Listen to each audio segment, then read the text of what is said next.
Hi, I'm Dhairya. Welcome or welcome back to my channel. Today I'm showing you how to make the most amazing whole wheat almond and pista butter sticks. I will bake half of them in a kadai and the other half in an oven, and both of them will turn out to be super crisp. So let's get started. Let's start by thinly slicing the almonds. Make sure to slice as thin as you can. They give a better look to the cookies.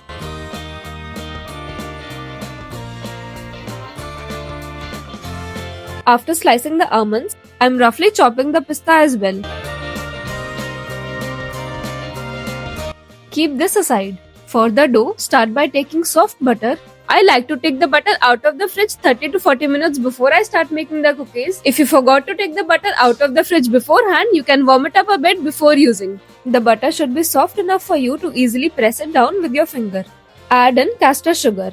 You can also replace this with powdered sugar. Start whisking them together. This process of beating butter and sugar together is known as the creaming method. This is usually the first step of making cookies. Make sure to scrape the bowl as you go. After 7 to 8 minutes of beating, the mixture will get light and pale. Now add in whole wheat flour, half of the sliced almonds, and half of the pista as well. Keep the other half of the dry fruits for topping. I am using salted butter in this recipe, which is why I am not adding any additional salt. If you are using unsalted butter, you can add half teaspoon of salt. Start mixing everything together into a smooth dough. Add a little milk at a time to bring the dough together. Make sure to only add a little at a time. You will require 3 to 4 tablespoons of milk. If you feel that the dough is not coming together even after adding 4 tablespoons of milk, ditch your spatula and use your hands to make a dough. Don't add more than the mentioned amount of milk because we don't want a loose dough. After the dough comes together, we will roll it between 2 sheets of baking paper. I am taking half of the dough at a time. Press the dough down to flatten it out and then keep another sheet of baking paper on top. This makes the rolling process a lot easier.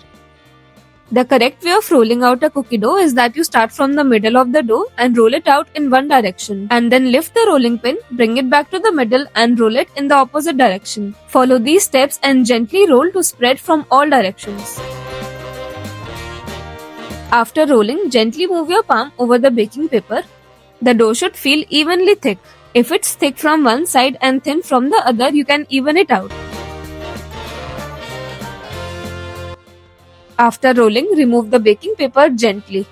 It's easier to roll out the cookie dough in winters as compared to summers because in summers the dough gets loose very quickly and sticks to the butter paper. So while rolling, if you feel that the dough is getting too loose or sticking to the butter paper, you can transfer this to the freezer for 5 minutes before removing the butter paper. Cut off the edges of the dough using a scraper or a knife.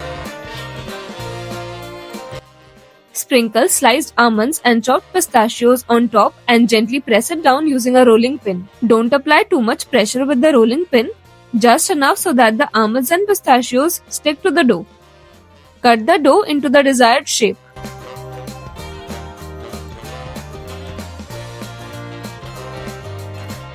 While cutting also, if you feel that the dough is sticking to the knife, you can chill the dough for 2 to 3 minutes. This goes in the freezer for 30 minutes or until it hardens up.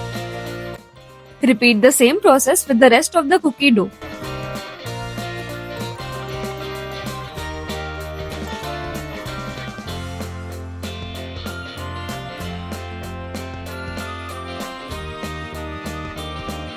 The only tip you need to make this cookie recipe is that you pop the dough in the freezer if it gets sticky at any given time in the process. This is a very common practice in professional pastry kitchen, especially while making cookies with a high butter content. This is the same reason why we are not adding too much milk in the dough. Adding a lot of milk can make the dough too difficult to handle. We will bake the cookies after they have been in the freezer for minimum 30 minutes. Take a kadai and add salt to cover the base. Salt is used for even baking. This is regular table salt which has turned brown because I have been using this since many years for baking. After baking the cookies, don't throw the salt away, let it cool down and store it for your next bake. Keep a small plate or a stand. Cover the kadai with a larger plate and keep this on high flame for 7 to 8 minutes for preheating. Take a pizza plate or a cake mold and lightly brush it with oil. Place a sheet of baking paper.